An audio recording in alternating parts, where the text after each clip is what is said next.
이번 주부터 베드로전서 또 베드로후서의 말씀을 우리 수요예배 시간에 함께 은혜 받으려고 합니다. 베드로 사도가 이 복음을 전할 때, 이 말씀을 전할 때는 가장 불안하고 두려움이 컸던 시대입니다. 그러니까 초대교회 역사 가운데 핍박이 가장 극심하고, 그래서 믿는다는 것, 신앙생활 한다는 것이 가장 어렵게 느껴졌던 시대, 그 시대에 이 말씀을 썼습니다.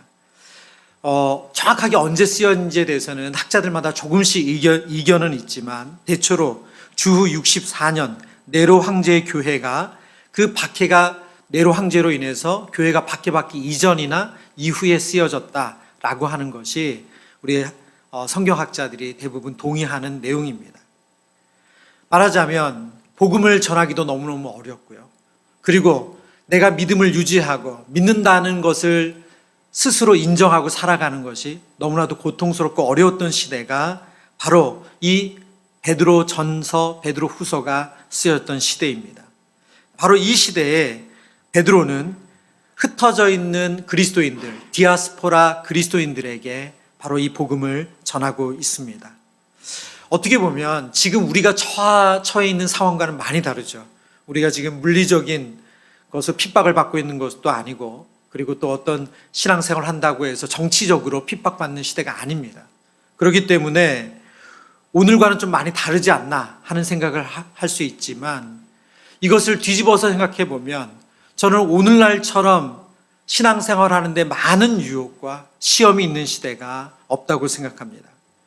우리 아이들, 특별히 우리 다음 세대들이 믿음 생활 하는 데 있어서는 오늘날처럼 신앙생활하기 어려운 시대가 없습니다. 그래서 저는 오늘 말씀을 묵상하면서 오늘 베드로 사도가 우리에게 전하는 이 메시지는 우리에게 도전이고 또 용기를 줍니다. 말씀을 준비하면서 읽은 책 가운데 한 문장이 끊임없이 뇌리를 떠나지 않았습니다. 그 문장은 이런 내용입니다. 미래는 주님이 주장하십니다. 미래는 주님이 주장하십니다. 우리의 미래는 주님이 주장하십니다. 저와 여러분이 이 고백을 믿음으로 할 수 있기를 바랍니다. 미래는 주님이 주장하십니다. 그런데 우리의 현실은 이 믿음의 고백과는 사실은 전혀 다른 양상입니다. 현실은 낙관적이지가 않습니다. 불안한 현실, 미래는 주님이 주장하십니다. 이런 확신과 소망을 가진 이런 믿음의 고백보다, 이런 내용보다는 훨씬 불안하고 염려하는 내용들이 우리 안에 많습니다. 최근에 조사한 연구 결과를 가지고 한 뉴스가 기사가 나왔더라고요. 그 내용은 이런 내용이에요. 전국의 만 35세 이하의 미혼 남녀를 대상으로 향후에 아이를 낳을 계획이 있느냐, 출산할 의향이 있느냐를 조사를 했어요. 미혼 여성의 부정적인 응답이 62.5%, 그러니까 결혼하지 않은 미혼 여성의 62.5%가 아이를 갖지 않겠다고 대답했다는 거예요. 근데 더 이 조사 결과에 쓴 기사에 그렇습니다. 더 어리둥절했던 것은 미혼 남성의 부정적인 응답이었다. 기대와 달리 미혼 남성도 부정적인 응답이 52.4%. 그러니까 절반 이상이 나는 아이를 낳을 계획이 없다, 이런 답을 했다는 거예요. 그래서 요즘 대학가에서도 미래 출산에 적극적인 학생을 만나기는 어렵대요. 그래서 이 기사에 뭐라고 말했냐면, 지금 청년들에게는 무자녀가 대세돼요. 그리고 이어서 이렇게 분석을 했습니다. 그럼 청년들이 출산의 소극적인 이유는 무엇일까? 주거비용, 보육 문제, 사교육비, 장시간의 노동 등을 예상했지만 다 그것이 아니라는 거예요. 가장 큰 이유는 뭐냐? 부정적으로 응답했던 이들의 절반가량이 결혼할 생각이 아예 없기 때문이다. 그러니까 결혼할 의향이 없으니까 출산은 고려할 대상도 아닌 거라는 거예요. 그리고 다음으로 나온 대답이 뭐냐면, 높은 응답은 미래가 불안정하기 때문이다. 미래가 불안정하기 때문에 아이를 가질 계획이 없다라고 대답했다는 거예요. 남성의 39.5%, 여성의 25.6%가 이렇게 대답했습니다. 자신의 미래가 불안한데 자식까지 챙길 염두가 나지 않는다는 거죠. 그러면서 이 기사의 결론을 이렇게 내렸습니다. 이 협동 연구에서 비혼 선택과 미래 불안이 청년층 출산 포기의 약 80%를 설명한다는 점입니다. 얼마나 우리가 불안한 시대를 살아가는지, 우리가 이 땅을 살기에 얼마나 막막하고 미래가 보장되지 않는다, 이런 마음으로 살아가는지를 너무나도 잘 알려주는 조사 결과죠. 과연 우리는 믿음으로 아까 제가 좀 전에 읽었던 그 책의 한 내용, 미래는 주님이 주장하십니다, 우리가 이렇게 담대히 선포할 수 있습니까? 저는 오늘 말씀을 통해서 오늘 말씀해 주시는 그 도전과 그 말씀이 주시는 하나님 주신 격려로 인해서 미래는 주님이 주장하신다고 우리가 고백할 수 있기를 바랍니다. 그렇다면 그 근거는 무엇입니까? 그 근거는 예수 그리스도를 통해서 구원 얻은 성도들에게 하나님께서 산 소망을 주셨기 때문입니다. 오늘 본문의 3절 말씀, 우리 주 예수 그리스도의 아버지 하나님을 찬송하리로다.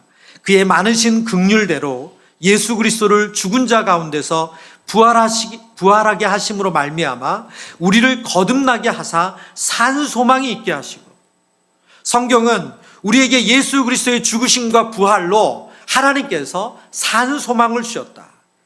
소망이란 기대하고 바라는 것이죠.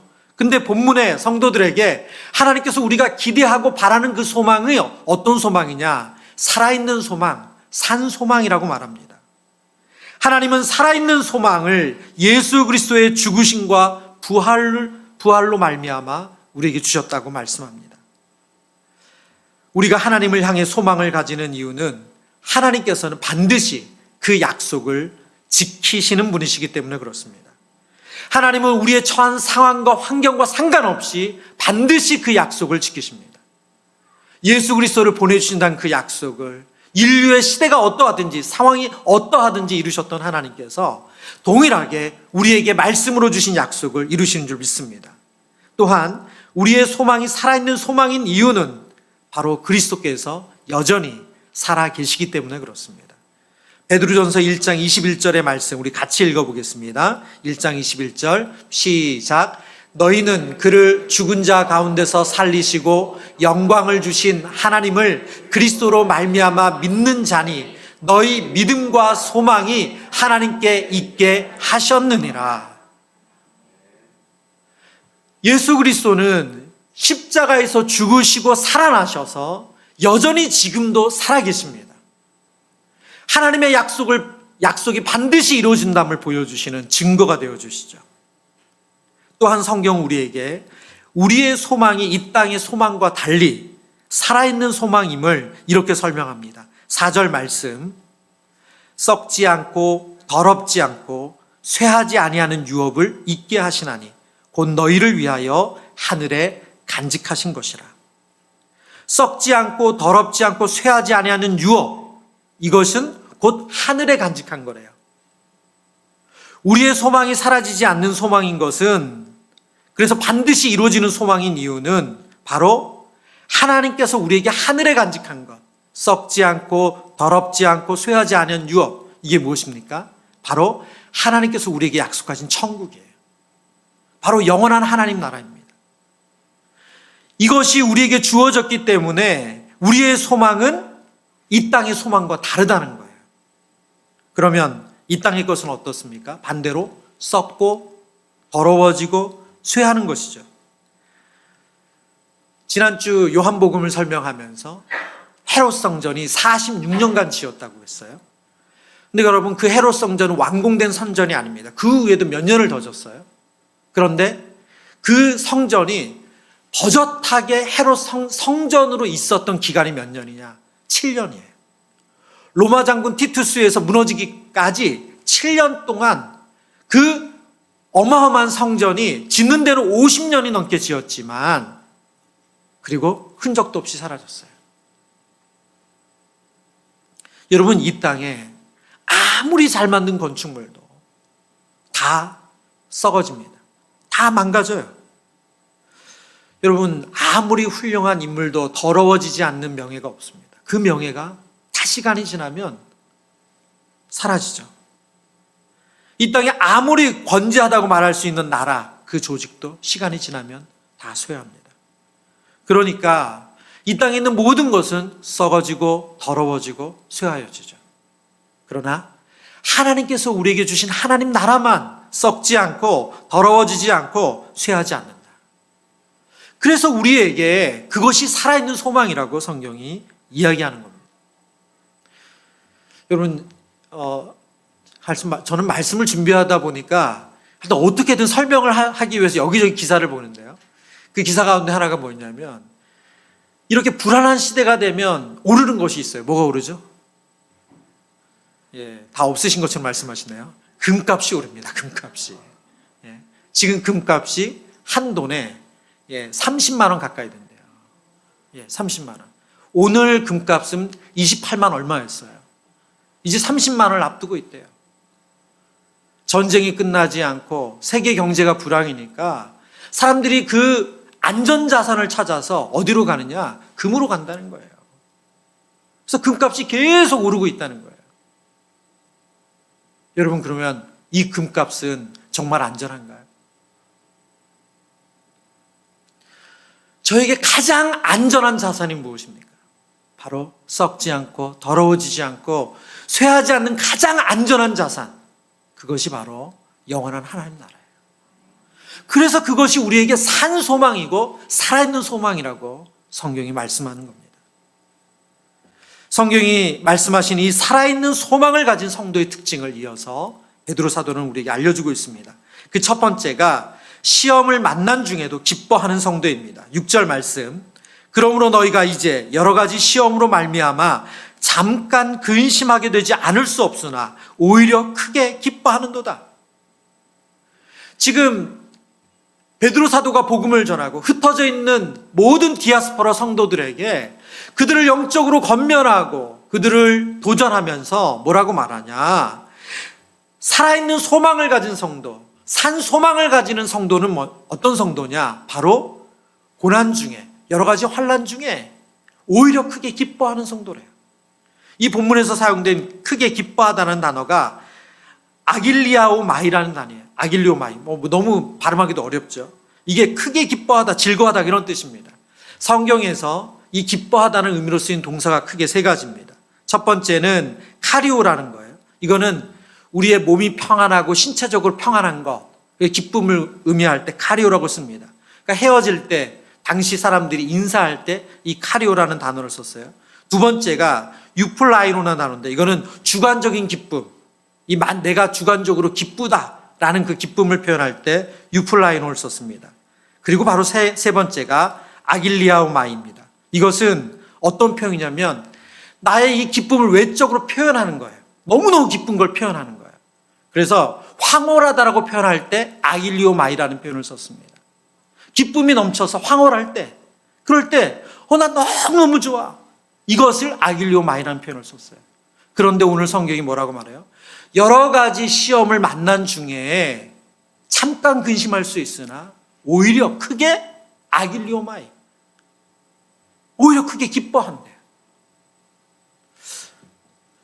여러분, 아무리 성도라고 하지만 어떻게 시험을 만나고 고난을 만나고 고통을 만나는데 잠깐만 근심하고 황홀할 정도로 기쁘다고 말할 수가 있을까요? 여러분, 이게 정상입니까? 눈을 가리고 귀를 닫고 사는 건가요? 어떻게 이 땅에 발 딛고 다는 성도가 남들 다 죽겠다 하는데 크게 기뻐하며 살 수가 있냐고요. 여러분, 어떻게 이걸 우리가 해석할 수 있습니까? 예수 믿는다는 것은 그러면 비정상적으로 산다는 뜻인가요? 오늘 어떻게 이 말씀을 우리가 이해할 수 있습니까? 여러 가지 시험을 만나고 잠깐 근심할 수 있지만 오히려 크게 기뻐하다. 그냥 기뻐하는 것도 아니에요. 황홀할 정도로 환히 차서 기뻐할 수가 있대요. 이 말씀을 우리가 어떻게 이해해야 될까요? 이유는 단 하나입니다. 산 소망을 가지는 이유 중에 하나가 뭐라고 말씀드렸습니까? 바로 썩지 않고 더럽지 않고 쇠하지 않는 유업. 그 영원한 하나님 나라가 있기 때문에 우리가 살아있는 소망을 가진다고 말씀드렸죠. 오히려 크게 기뻐할 수 있는 이유, 고난 중에 시험 중에 여러 가지 환난을 만났으나 잠깐 근심하지만 더 환희에 차서 기뻐하고 감사할 수 있는 이유는 뭐냐면 영원한 하나님 나라가 더 실제적으로 느껴지기 때문에.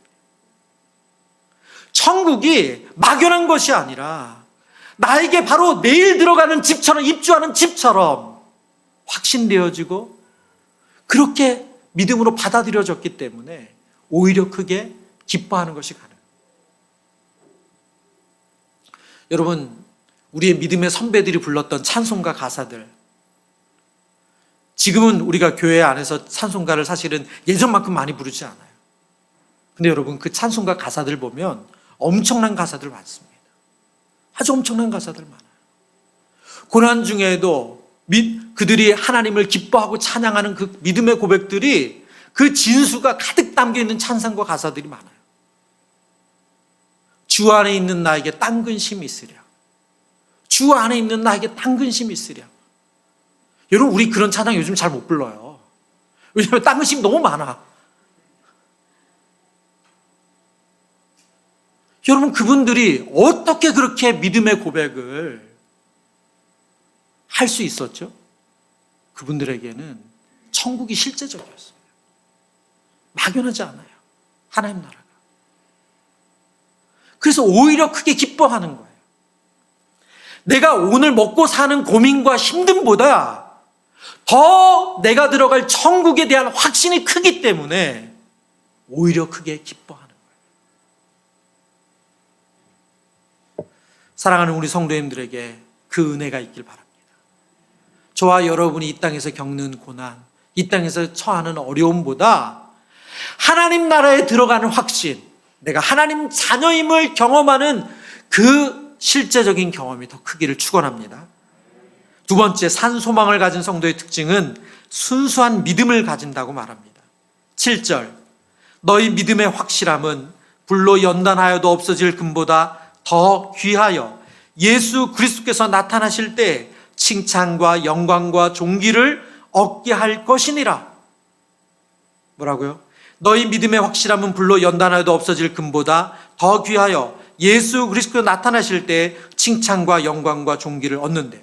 여기 성경에 쓰여 있는 믿음의 확실함이라는 이 단어가 바로 어떤 뜻을 가지고 있냐? 순수하다, 그 뜻을 가지고 있습니다. 도키미온이라는 단어거든요. 이것은 진짜의 순수한, 시험받은, 정죄된, 이런 뜻을 가지고 있어요. 여러분, 오늘 본문의 말씀에서 뒤에서 이렇게 설명하죠. 불로 연단하여도 없어질 금. 무슨 말이에요? 여러분, 우리가 금을, 순수한 금을 얻기 위해서 뜨거운 물에 넣어서 불순물은 다 제거하고 정제된 금을 얻죠. 그래서 그 금의 순도에 따라서 가격이 달라지잖아요. 그렇죠. 오늘 그렇게 설명을 하고 있는 거예요. 우리의 믿음의 확실함이라는 것이 순도가 높은 금과 같다는 설명을 하고 있는 거예요. 그래서 이 믿음의 순수함은, 믿음의 확실함은 믿음의 순수함이라고 바꿀 수 있어요. 살아있는 소망을 가진 성도는 여러 가지 시험을 만나면서 이 시험을 통해서 연단되어서 더욱더 순수한 믿음, 정제된 믿음, 말하자면 확실한 믿음을 갖게 된대요. 그 어떤 유혹과 시련이 와도 흔들리지 않는 그런 믿음을 갖게 된다고 말합니다. 말씀을 묵상하면서 그런 생각이 들었어요.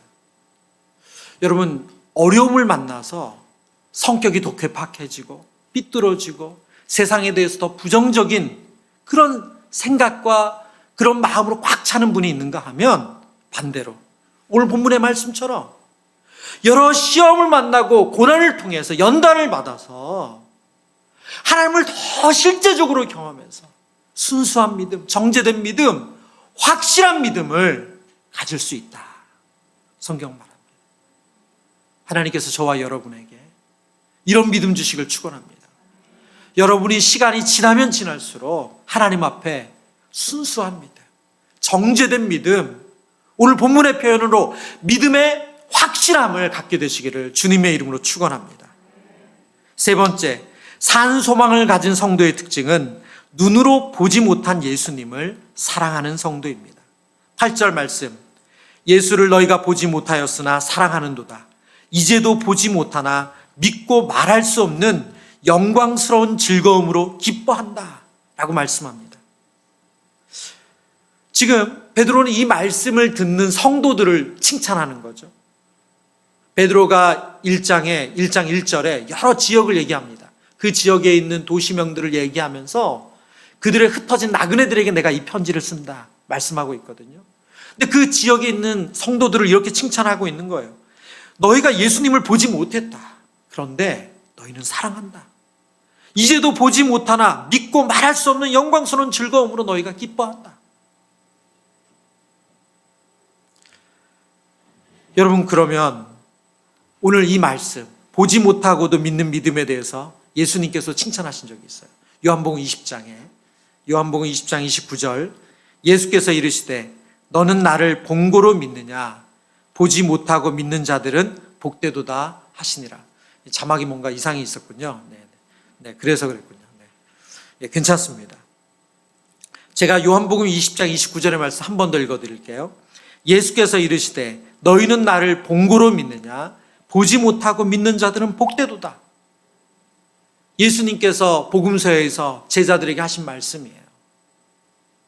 여러분, 지금 흩어진 나그네와 같은 성도들이 예수님을 직접 육신의 얼굴을 보지 못했고 육신의 음성을 듣지 못했고 예수님과 함께 밥 먹고 그 기적을 보지 못한 성도들인데 예수님을 사랑한대요.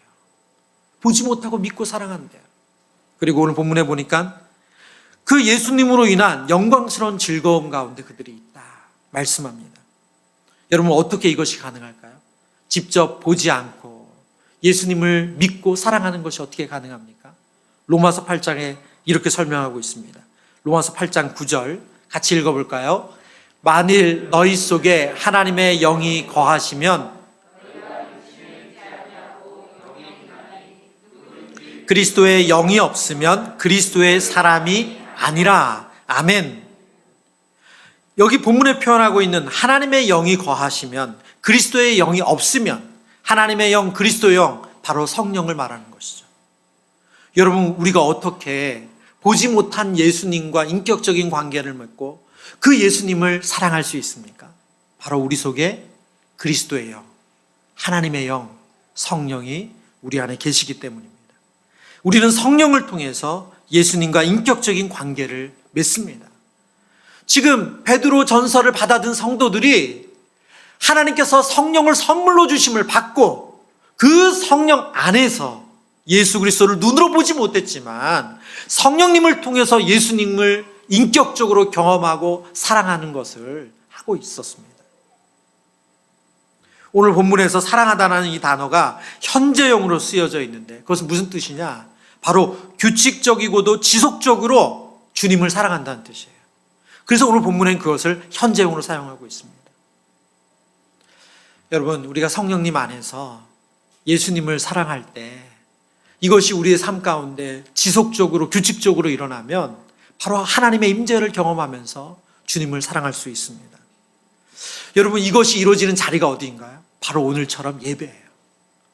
저희가 예배를 사모하고 예배의 은혜를 누려야 되는 이유가 그것입니다. 정말 예수님의 사랑하심을, 그리고 우리 가운데 함께 하심을, 그리고 우리의 기도를 들으시고 우리가 그분의 음성을 듣는 가장 실제적인 자리가 바로 예배입니다. 그래서 어쩔 수가 없어요. 신앙의 바로미터는 예배입니다. 여러분의 예배가 식상해지고 예배가 지루해지면 신앙생활은 점점 내리막길을 가는 거죠. 반대로 예배가 뜨겁고 예배가 기대가 되고 사모가 되면 우리의 신앙생활은 상승곡선에 있는 거예요. 이것은 부인할 수가 없습니다. 예수님을 보지 못했지만 그 안에 성령님을 통해서 하나님의 임재를, 예수님의 임재를 경험했던 성도들, 오늘 성경은 그들이 바로 살아있는 소망을 가진 성도다, 산 소망을 가진 성도다, 이렇게 그들을 칭찬하고 있습니다. 말씀을 정리합니다. 베드로 전서가 쓰여질 시대, 베드로 사도가 흩어져 있는 나그네들에게, 그 성도들에게 이 말씀을 전할 시대는 가장 불안하고 핍박이 심하고 자신 있게 예수 믿는다고 말할 수 없는 그런 시대적 상황이었습니다. 그런데 오늘 베드로 사도는 정반대의 이야기를 하고 있어요. 그런 그들에게 힘들지? 라고 얘기하는 것이 아니라 너희에게 소망이 있다. 너희에게 소망이 있다. 그 소망은 살아있는 소망이다. 죽은 소망이 아니다. 도리어 도전하고 있어요. 여러분, 저와 여러분에게 하나님께서 똑같이 도전하고 있습니다. 여러분, 정말 교회가 어렵다고 말합니다. 우리의 다음 세대들에게 복음 전하는 게 어렵다고 말하고, 교회가 교회됨을 드러내기에 너무 어려운 시대를 산다고 말해요. 예수 믿는 것에 그 능력이 잘 안 나타나는 시대라고 말합니다. 근데 오늘 하나님께서 베드로 사도를 통해서 우리에게 뭐라고 말씀하고 있습니까? 살아있는 소망, 산 소망이 있다고 말씀하고 있습니다. 여러분, 이런 시대적 상황에 우리가 눌리는 것이 아니라 하나님의 말씀 위에 든든히 서 있기를 바랍니다. 그러면 산 소망은 무엇입니까? 미래는 주님이 책임집니다. 미래는 주님이 다스릴 것입니다. 이렇게 산 소망을 말할 수 있는 성도의 특징은 무엇입니까? 첫 번째, 시험을 만난 중에 기뻐하는 성도래요. 오늘 본문의 표현대로 말하면 오히려 크게 기뻐하는도다. 저와 여러분이 인생의 어려움을 만났을 때 그것으로 낙심하고 무너지는 것이 아니라 잠깐 근심할 수는 있지만, 잠깐 염려할 수는 있지만 오히려 크게 기뻐하는 것, 그것이 우리의 믿음이 살아있다는 것을 보여주는 증거라고 말합니다. 여러분, 어떻게 그것이 가능하다고요? 어떻게 고난 중에, 어떻게 어려움 중에, 어떻게 시험 중에 오히려 크게 기뻐하는 것이 가능합니까? 우리 눈앞에 있는 어려움만큼이나 그거보다 더 크게 하나님 나라가 실제적일 때, 하나님 나와 함께 하심이 실제적일 때, 그럴 때 기뻐할 수 있대요. 두 번째, 산소망을 가진 성도의 특징 두 번째는 순수한 믿음을 가졌다고 말씀드렸습니다. 믿음의 확실함, 이 확실함이라는 단어가 정제된 진짜 순수한 그런 뜻이라고 말씀드렸죠. 금을 정제하듯 하나님 앞에 우리는 시련과 고난을 통해서 정말로 순수한 믿음을 갖게 되는 그런 은혜가 있기를 축원합니다. 여러분, 그런 의미에서 여러분 인생의 지난 과정을 한번 돌이켜 보실 때, 나 그때 그 고난을 통과하면서 그 믿음을 그 상황, 그 어려움을 통과하면서 내가 그때 믿음으로 반응하지 못했어. 그때 원망하고 불평하고 도리어 더 기도 안 하고 도리어 더 방황하고 도리어 더 정말 세상 사람과 똑같았어. 여러분, 그런 후회가 우리 안에 있잖아요. 어떻게 하면 될까요? 여러분, 그걸 다시 복귀하면 됩니다.